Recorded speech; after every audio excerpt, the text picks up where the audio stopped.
미국에서 테이퍼링 이야기가 나왔죠. 그렇다면은 우리나라 금리 인상 시기에도 점점 더 가속화될 텐데 영끌들이 어떻게 될 것이냐, 이런 부분을 보셔야 되겠죠. 뜨거운 미국 경제가 다른 나라들의 금리 인상 압력을 넣을 것이다. 이미 러시아나 브라질, 터키 이런 데서는 금리 인상 시작했죠. 그리고 이번에 미국 발표 이후 원자재 가격이 떨어질 것이다, 이런 이야기가 나오면서 금이나 은 가격이 하락하기 시작했더라. 그러면서 한국이 부동산을 비롯한 자산 버블 가능성을 억제하기 위해서, 우리나라는 가능성 아니죠, 자산 버블을 억제하기 위해서 통화 긴축 계획을 시사했다고 언급했다, 이런 식으로 이야기했죠. 그래서 우리나라도 조만간 금리 인상이 이루어질 것이다. 하반기 10월이나 11월 이야기했는데 더 빨라질 수 있다는 거죠. 자, 그러면서 7월 금리 인상 이야기까지 나왔습니다. 바로 다음 달이라서 즉시 되지는 않을 가능성이 높지만 일반적으로는 10월이라고 많이 생각을 했는데 7월 인상 의견도 나오고 있더라. 그리고 하다못해 4분기에는 만장일치로 인상할 것이다, JP모건이 예측을 했다, 이런 이야기까지 나오고 있습니다. 금리가 인상되면 어떻게 되죠? 그 전에 영끌 이야기를 하는데 부채가 엄청나게 많겠죠. 일단 기본적으로 LTV는 기본에다가 여기다 신용대출, 마통, 그 다음에 이금융 갔을 수도 있고요, 카드론 같은 거 끌어들일 수도 있죠. 엄청나게 여러 가지를 퇴직금 땡겨 받는 거, 보험 해지, 적금 해지 이런 것도 있지만 대출도 받을 수 있을 만큼 받는 게 영끌이죠. 그러니까 지금도 그딴 얘기 하는 인간들이 있어요. 금리 높아져도 집값 안 떨어진다. 왜? LTV 억제했으니까. 근데 19년, 20년의 키워드는 그거예요. 19년에 떨어졌으면은 금리 올라가도 그렇게까지 큰 타격이 생길 수가 없었다. 안정적으로 연착륙이 가능해지면서 경제 위기는 안 생길 수도 있었다. 그런데 문제는 뭐예요? 2018년 11월부터 하락하기 시작하면서 집값 안 떨어진다, 영끌에서 집 산다. 그래서 19년, 20년 6월 때 계속 영끌 이야기하면서 엄청나게 부추겼죠. 영끌 패닉바잉. 그래서 이렇게 산 사람들이 많다. 그거는 DSR이 엄청나게 높아진 걸 보면 알 수 있죠. 하우스 푸어들이 너무나도 많다. 그런데 안 떨어진 게 말이 되냐? 오히려 LTV보다 요걸로 받은 사람들이 훨씬 더 위험해지는데, 지금도 시장금리는 떨어졌답니다. 코픽스나 국고채 금리, 금융채 금리 이런 것들이 왔다 갔다 하죠. 떨어졌다 올라갔다 떨어졌다 올라갔다 하고 있는데 그만큼 채권 시장에 유입이 많이 되고 있다는 소리고, 그만큼 안전자산 선호 현상이 일어나고 있다는 소리죠. 그런데 코픽스 금리는 떨어지는데도 불구하고 대출 금리는 계속 오르더라. 왜? 은행에서 가계부채 축소해야 하니까. 축소해야 하는 상황인데 지금도 영끌하세요, 영끌해서 집 사세요, 계속 그 이야기 하면서 6월에 DSR 규제 들어가기 전에 막차 타세요, 이런 이야기 하고 있어요. 은행에서 가계부채 축소하는 방법이 한도 줄이고 금리 올리고, 한도 줄이면은 자산시장으로 들어갈 유동성이 줄어들기 때문에 하락해서 크게는 폭락까지 갈 수 있고, 금리 인상하게 되면 어떻게 돼요? 무리하게 빚을 냈던 사람들이 정말 더 무리하게 되는 거죠. 그런데 한도 축소했으니까 빚을 더 낼 수도 없다, 무너지는 거예요. 그래서 투기 수요들이 하다 날려먹든 말든 그런 거는 신경 안 쓰는데 실수요자들 사지 말라고 말씀을 드렸었죠. 19년부터 19년 산 사람들부터 굉장히 위험하다. 그리고 대출 비중 지금 73%, 2년 9개월 내 최고라고 하죠.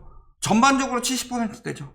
전년 동월 65% 나올 때도 있는데 이때는 금리가 비정상적으로 급격히 내려갔기 때문에 사람들이 고정금리를 선호했죠. 변동금리보다 조금 높더라도 더 떨어지진 않을 것 같아. 그래서 고정금리로 받는 사람들이 있었지만 전반적으로 대출을 받은 사람들을 보면 70% 정도가 변동금리다, 이런 상황이죠. 예금금리 같은 경우는 고정금리가 많은데 대출금리는 대부분이 변동금리다. 그렇다면 금리 인상하게 된다면 고정금리도 영향 아예 안 받는 건 아니에요. 그런데 변동금리는 영향을 직격으로 받게 되는 거죠. 근데 영끌한 사람들이 고정금리 하고 싶다고 돼요? 대부분 변동금리 상품이고 되는 것들 한두만 많이 내준다면요, 어디 가서든 받았을 텐데 제대로 타격을 입을 수밖에 없는 거죠. 거기다가 연체율, 코로나 만기 연장에도 상승한다. 연체율이 줄어들었던 이유는 집값이 올라가고 그래서 돈을 잘 갚아서 그런 게 아니에요. 뭐 때문이에요? 만기 연장을 해주니까 그 사람들은 연체율이 안 들어가죠. 연장이 됐으니까. 그런데도 불구하고 연체율이 계속 지금 만기 연장 때문에 조금 떨어지는 느낌이 있죠. 그러면서 이런 식으로 진행되고 있긴 한데 지금 또 이런 상황이다. 만기 연장과 상환 유예 조치가 끝나면 어떻게 돼요? 쭉 올라가겠죠. 저것 때문에 집계가 안 돼서 낮아졌으니까. 자, 거기다가 9월에 마무리되는 자영업자 대출 연장 또 연장할 것이냐. 기준금리 인상 시그널이 나서 연장 조치가 오히려 독이 될 수 있는 상황이다. 지금 차라리 터트리면은 괜찮은데 연장 괜히 했다가 엄청나게 크게 터질 수가 있더라. 이런 부분 생각하고 있는 거죠. 지금 잠재 부실 대출이 80조 원이 넘는데요. 거기다가 지금 126만 명이 돈을 빌려서 돈을 갖고 있다. 근데 7월부터 DSR 규제 들어가면 어떻게 되죠? DSR 40% 넘은 사람은 돈 빌려서 갚는 것도 안 돼요. 그대로 신용 불량으로 떨어지게 되는 거죠. 그렇다고 해서 계속 연장을 하고 계속 유동성을 풀어줄 수가 있느냐? 한계가 있죠. 그러니까 뭐 하는 거예요? 매출 늘리라고 완화를 시키고 있는 거죠. 그런데 굉장히 위험하다 지금. 빚이 터지기 일보 직전이다. 금리 인상 얼마 안 돼서 안 터진다. 한 번에 끝나지가 않아요. 이번에 금리 인상하면은 적어도 3차례 이상이죠. 소시 에테 제네럴 거기 같은 경우는 내후년에 기준금리 2%까지 예상했어요. 우리나라 기준금리를. 그런데도 불구하고 안 터진다 말만 그렇게 하면 안 터져요? 그렇게 끌어들여가지고 본인들 거 팔고 빠지려고 하는 거지. 자, 4명 중 1명 대출 고위험군입니다. 전체 가계대출 액수의 62.6%에 달한다. 그렇다면은 이들은 대부분 터진다. 10명 중에 1명만 위험해져서 가격 급매 내놓기 시작해도 하락장으로 바뀌는 거다. 왜? 그런 지표들이 계속 나올 테니까. 10명 중 1명이면 엄청나게 많죠. 근데 이거 뭐예요? 4명 중 1명이에요. 다 안 터진다 하더라도 5명 중 1명은 터질 것 같아요. 근데 이들은 대출이 더 안 나오죠. DSR 40%가 넘어서 고위험군이니까. 대출은 더 안 나오는데 금리가 올라간다. 어떻게 갚겠어요? 돌려막기도 이제는 끝인데. 자, 거기다가 문제는 뭐예요? 빌린 돈의 금리도 올라가는데 밥상 물가가 올라가고 있습니다. 14.8%. 버는 건 그대로인데 소비 지출도 늘어날 수밖에 없는 상황이다.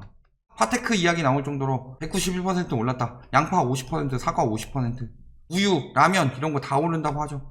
월평균 소득 17,000원 올랐답니다. 이거 올해 1분기 기준으로 밥값만 되더라도 17,000원 넘게 나오겠다 한 달에. 부담이 가중되고 있다는 거죠. 그러니까 집을 살 때도 여유롭게 산 사람들은 버틸 수 있어요. 그런데 집값이 떨어져야 하우스푸어가 아니라 집에다가 내가 버는 돈의 대부분이 들어가서 삶이 쪼들리는 사람들이 하우스푸어인데 거기서 밥상 물가가 올라가게 되면 어떻게 돼요? 무너질 수밖에 없는 거죠. 그런데 보면 어때요? 보이스에 과거에도 올렸는데 별 효과 없더라 뭐 이런 이야기 뭐 하기도 하고. 그런데 실질적으로 뭐예요? 이번 때 이만큼 올렸어요. 지금은 얼만큼 올렸어요? 이만큼 올렸죠. 여기는 집값 급등도 있고 세율 급등도 있고 공시가격 현실화율도 있고 혜택들이 많이 폐지됐죠. 집값에 대비해서 내는 거 아니라 집값에 한 60-70% 정도 되는 공시가격을 대비해서 혜택을 줬기 때문에 거기에다가 추가 혜택 들어가는 것들도 있었죠. 공정가액 비율이라든가 이런 것들 왜 들어갔어요? 예를 들어 10억짜리 집이 8억으로 떨어졌는데 세금 책정 시기가 10억대라서 10억으로 책정을 해버렸다. 그럼 이 사람들이 피해를 입을 수가 있죠. 그러니까 공정가액 비율로 텀을 두고 공시가격으로 텀을 뒀는데 그러기에는 너무 많이 오르고 공시가격이나 이런 것들이 따라가지 못했다. 그러니까 그러면은 정식적으로 걷겠다. 이런 식으로 붙이는 거죠. 얼마나 들었어요? 2019년까지는 300만원 안 넘어갔는데 지금 700만원이 넘어가고 있다. 내년에, 내후년에. 음마 아파트를 예시로 든 이유는 뭐예요?